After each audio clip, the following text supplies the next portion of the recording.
Well, it has been said that we are the most rising population in cancer. So Nigeria is on number one on the charts. Now they're telling us about GMO, that our seed isn't good enough. Sorry, guy, man, your seed to procreate is not good enough. Come and get our seed from a factory in America. Are we crazy? Have we been hypnotized? Whether you're farming or harvesting certain fruits and vegetables, there's not a need to add so much seasoning because there's the natural flavors of these foods. Just as you're cooking now, Yes. every time the smell, the aroma that comes from there. You have the cilantro, the coriander, all of these vegetables, everything that you're putting in has a little sodium in each one in the right quantity. That's correct. Our palm oil is very nutritious, high in vitamin E. And this palm oil is now put in gel caps and sold back to us from the West. Vitamin E or Oh, vitamin. Oh. Vitamin E, for the most part, is synthetic. There are the natural vitamin E's that are extracted from oil, and they're pricey. I have mentors in the 80s and 90s who, when they were in school in the UK, used to thump their chest that all these ailments weren't in Africa. These ailments at that time were called ailments or diseases of Western affluence. They weren't here. See, I have colleagues who are misinformed, who are uninformed, who are saying, well, maybe we didn't have the data that these ailments were here. Incorrect. Many of the books written from the 1880s to the 1890s are very clear on this. These were ailments of Western affluence. Today, cancer, diabetes, high blood pressure, We're asthma. also having a lot of gut issues. People who are having bloating, diarrhea, constipation, just always that feeling of unwell.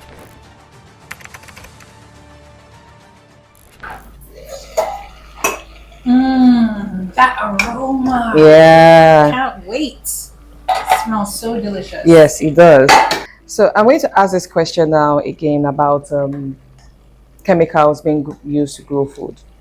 And, we have our strong views about that. The kind type of chemicals they are. So in terms of fertilizers, pesticides, herbicides, and now GMOs. So it's a group of them. And these chemicals and GMOs obviously do something to our bodies. So what do you have to say about, we'll start with fertilizers and pesticides. Let me step back and give a general overview to folks and put all this into perspective. Yes. We live in a perfect system. In God's creation, everything goes perfect. The body knows what to do, when to do, and how to do it. Yes. The earth, likewise. Each time we think we know smarter than God and step in the way, we actually cause problems for ourselves. And when you introduce something between yourself and God, chances are there'll be a consequence. Let's start with the fertilizers, the earth. For thousands of years, we've known how to prepare our foods. From the ancient days before Christ, during Christ, after Christ, till now. Our ancestors, during the era of our kingdoms and massive empires, we fed hundreds of thousands, even millions of people with agricultural structure that was more than adequate for our consumption. You look at books written by the ancient or the very early missionaries, and it's very rare to see the references to starvation amongst ancient cultures, That's including true. many of our African cultures. Yes. So we knew what to do. We were quite capable. And the Europeans who came, the early explorers, marveled at our structural society. Suddenly, in this last century, we're told that the soil is not good enough. We must add chemicals to the soil. Hello? When did the soil stop being good enough? We're told that we should add a fertilizer, a chemical called a fertilizer, which is totally incorrect. The soil requires 50 plus components for its health. What you call a fertilizer has only 3 components in it, NPK. Isn't that deceitful? It is. The soil has tons of microbes. Bacteria, fungi, mushrooms, earthworms, and all kinds of other, small creatures that do what? Actually, they are the harbingers or the mediators of soil fertility. They break down the soil nutrients into smaller particles called the root sticks. They absorb. Correct. Once you apply these so-called fertilizers, they kill off the soil microbes. Hello, how do you call that a fertilizer? That's a poison. you kill off the soil microbes. That's not a fertilizer. That's a poison. I've said that twice. Emphasis on that. Today, the other chemicals that we use, now we're talking about GMO. Yes. The pesticides, herbicides. For every of those chemicals we've made, quote unquote, with our progress or our industrialization, there's a natural component. Let's take a step back, kind of a spiritual step. Each time we understand the spirituality between man and his environment. In the environment, you have earth. The earth is the female principle. The seed is the male principle. Among man, woman, of course, the female principle. The man's, or the semen, is the male, is the seed. Anytime you adulterate or alter either of those, you will cause problems for generations. And whatever you do to the soil also affects man, because soil and man are one. Yes, we are created in unity. Yes, we're made on day 5, day 6, after the 5 days of preparing the earth for us, and we're made out of the earth. Yes. There's some very basic principles we must understand when it comes to nutrition, agriculture, and humanity. And in failing to do so, we fall for gimmicks and falsehoods from people across the waters. Now they're telling us about GMO, that our seed isn't good enough. Sorry, guy, man, your seed to procreate is not good enough. Come and get our seed from a factory in America. Are we crazy? Have we been hypnotized? And we are buying it. In God's creation, there's what we call divine circularity. Everything works in a circle. The seed, small plant, the fruit, vegetables, the seed from the fruit, and the cycle. Likewise, humanity. Suddenly you have the authority to say that seed is not good enough. To break God's divine circularity and say, get the seed from myself and my company overseas. Are we crazy? Have we been hypnotized? Have we lost our spirituality? Have we lost our connection with nature? That somebody says that's not good enough, we should get his seed. That's called GMO. And we have scientists speaking all kinds of silly science, saying that this is the way to go. That's good. Let me say this very clearly. Anytime you alter God's creation, you cause a ripple effect for generations to come. Correct. We will pay a price in a few generations when we can procreate. Because if those seeds cannot procreate in that divine circularity, same thing will happen to those who consume the seeds or the product of those seeds. Yeah. That's GMO for us if we don't wake up to who we are as the original people that God created and take back this world. That's my little spiel.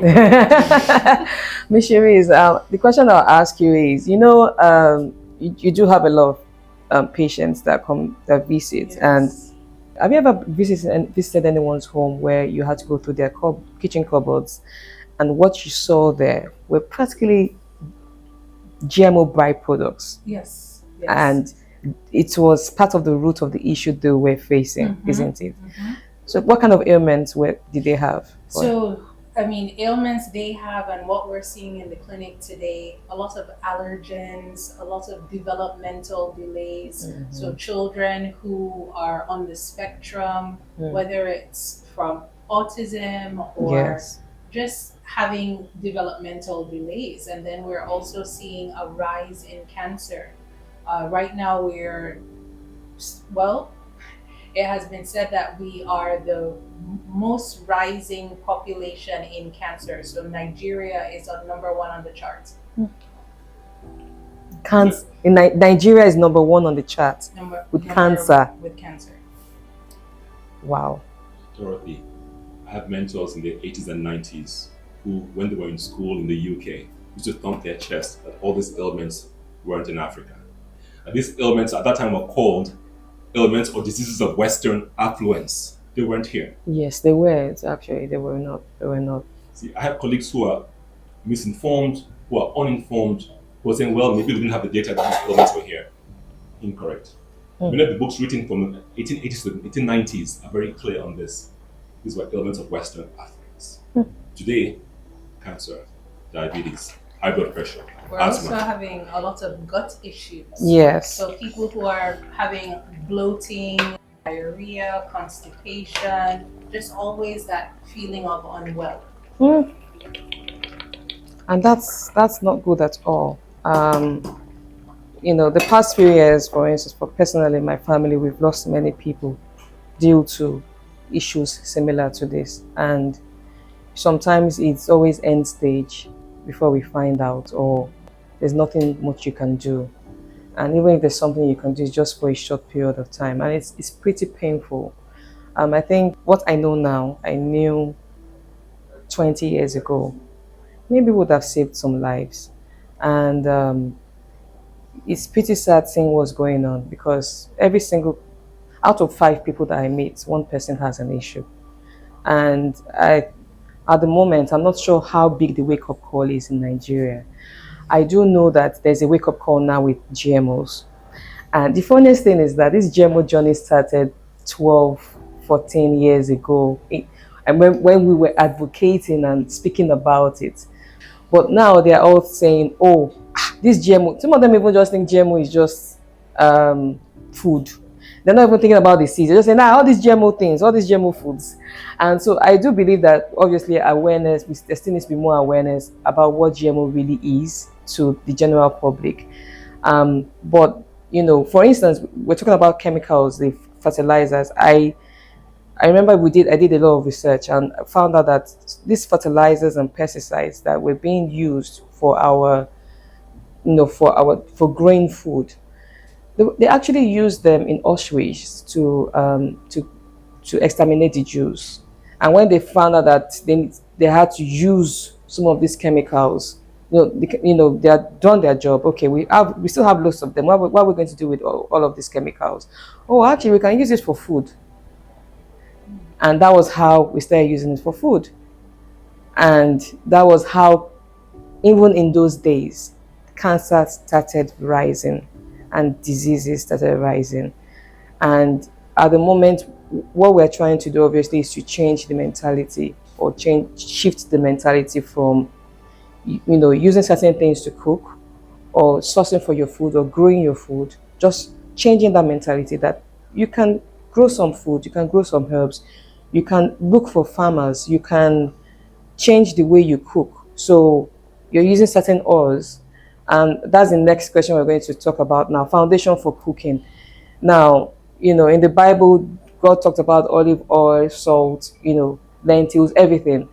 But things changed over the years. We now have vegetable oils, I would say that. And we have other oils that are not actually good for human health. So this foundation for cooking starts with, okay, you want to cook something now. You need your oil, you need your salt, you need your spices, you need your herbs. I want you to touch more on what do you think about, the salt we use nowadays? A lot of people don't know that we have good salt. People still think that, the salt we have is good for them, or that is on ground or in the market. But we do have good salt. The types of salt we have, the types of oil we can actually use in cooking. Because in Nigeria, I know we like our palm oil and other things, but people are complaining now that, these other oils are expensive. But the funny thing, they don't even know that you can actually use, you just need a little bit. You don't need to use too much oil to cook. So, foundation for cooking, Ms. Sherese. Okay, so we have, yes, the water, the salt, and there are many types of salt. I believe there's a table salt, there's Yes. the iodized salt, Yes. and the iodized salt was brought in because of people having different mineral issues. Yes. But there are the natural salts that occur in nature, like the Himalayan salt, Yeah. the rock salt, the sea salt, Yeah. and these natural salts have numerous minerals that the body needs in the right balance.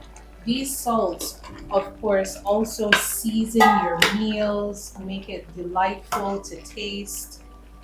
Of course, when you are whether you're farming or harvesting certain fruits and vegetables, there's not a need to add so much seasoning because there's the natural flavors of these foods when you're cooking it together. Just as you're cooking now, Yes. every time you open the pot, the smell, the aroma that comes from there, you have the cilantro, the coriander. You can Yes. each thing has its nice aroma and its benefits, and of course all of these vegetables, everything that you're putting in has a little sodium in each one in the right quantity. That's correct. Yes. So of course, I believe that when it comes to things like the oils wasn't a thing where we were frying a lot back then, but maybe just to preserve the meals, oils were put there. Our palm oil is very nutritious, very nutrient dense, in fact, high in vitamin E. And this palm oil is now put in gel caps and sold back to us from the West. In gel caps? Yes. In what sense? Vitamin E or the tocopherol. Oh, vitamin. Oh. Vitamin E, for the most part, is synthetic. Yes. There are the natural vitamin E's that are extracted from palm oil. The complete vitamin E has about 6 to 8 components in it, and that's found in palm oil. Today you can buy the capsules, and they're pricey. I wouldn't mention the brand, but they're out there in the market, and people can buy it for everything from fibroids for pregnancy, for stroke, for heart disease. They're paying big money for what is growing in your backyard. Yes. That's how contorted the Western system has created us to think. What we have indigenously is not good, but they'll take it, package it, and send it back to us. Yeah. And taking it from there, nutrient deficiency. So going back, you're growing food with chemicals or GMO, whatever we'll call it. Your body is obviously, whatever you're eating is not giving your body any form of nutrients. So instead, it's giving you more and more toxins. In Yoruba, you call it idoti, dirt. And then obviously your body starts to crave for nutrients, starts to look for nutrients in different places. And by doing that, what now happens is that because there's deficiency, certain ailments starts to appear. And so this vitamin E, vitamin D, to be honest, in those days, we didn't really used to have things like supplements. You can get your supplements in food if your food is grown properly, which I would say naturally, the real natural or organically. And if it's grown organically using the right methods, whatever is in that soil will get into your body. So vitamin E, vitamin D, vitamin A, vitamin Z, we can actually get it in food. But it's really, really up to us. We can really ensure we make sure that we source for the right types of food to eat. And one thing I've also learned over the years is that everybody's body is different. So whatever doctor will prescribe for me, it won't prescribe for my husband or prescribe for anybody else. Or say, oh, you take carrots, but Miss Sherese, you're going to have lentils. That, because she needs the lentils, she needs whatever minerals or vitamins is in lentils is what she needs. So I really do hope there will be more awareness about this. Nutrient deficiency. Reason for nutrient deficiency has to do with the food we are eating, our environment, stress. And I always tell people, we talk about gut health. We're all shouting gut health nowadays everywhere. Because gut health is our lifestyle, is the food we eat. We're going out and we are stressed. There's pollution. By the time you get to Anambra State from Lagos, you've lost some good bacteria in your body. You need to replenish. Replenishing is not only fermented foods, not only with fermented food, it also has to do with real food.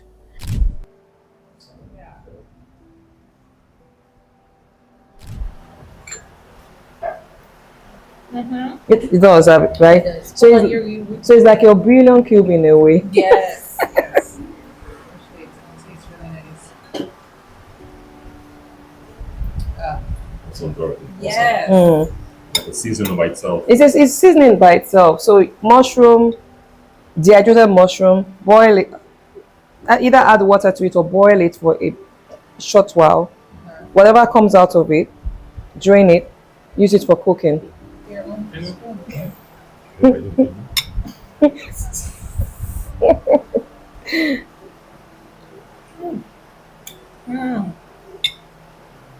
So I can taste the spice in the back. Yeah.